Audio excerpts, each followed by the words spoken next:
వికారాబాద్ జిల్లా పరిగిలో కాడ్లాపూర్ రైతులు నిరసనకు దిగారు. కాడ్లాపూర్ రాపోలు గ్రామాల్లో 1197 ఎకరాల భూసేకరణకు ప్రభుత్వం నోటిఫికేషన్ ఇవ్వడంతో రైతులు ఆందోళనకు దిగారు. తమ జీవనాధారమైన భూములు లాక్కోవద్దని పరిగి బస్టాండ్ ముందు బైఠాయించి ప్రభుత్వానికి వ్యతిరేకంగా నినాదాలు చేశారు. పరిస్థితిని అదుపు చేసేందుకు పోలీసులు రంగంలోకి దిగగా రైతులకు పోలీసులకు మధ్య తోపులాట జరిగింది.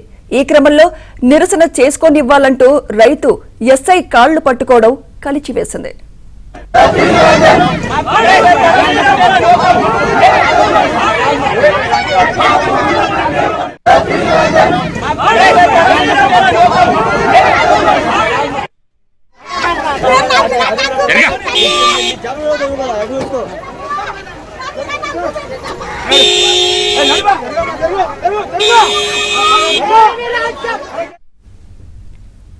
వికారాబాద్ జిల్లా పరిగిలో కోడ్లాపూర్ రైతుల నిరసనకు సంబంధించి మరింత సమాచారం మా క్రైమ్ కరెస్పాండెంట్ ప్రవీణ్ అందిస్తారు. ప్రవీణ్,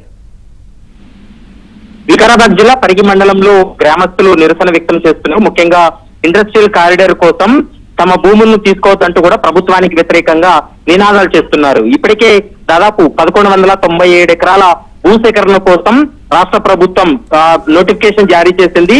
కాడ్లాపూర్ రాపోలు 2 గ్రామాలు కలిసి దాదాపు 1197 ఎకరాలు ఇండస్ట్రియల్ ల్యాండ్ కోసం ఇది సేకరణ కూడా కొనసాగుతుంది.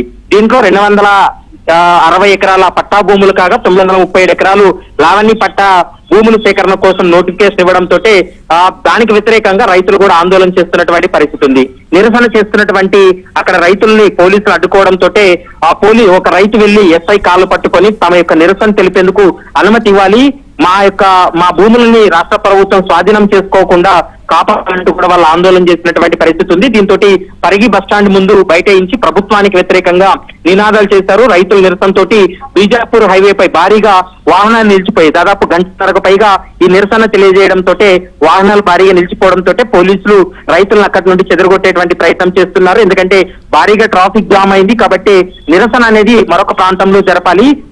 హైవే పైన జరపడం వల్ల ప్రయాణికులకు ఇబ్బందికరమైనటువంటి వాతావరణం ఉందనేది పోలీసులు చెప్తున్నటువంటి మాట.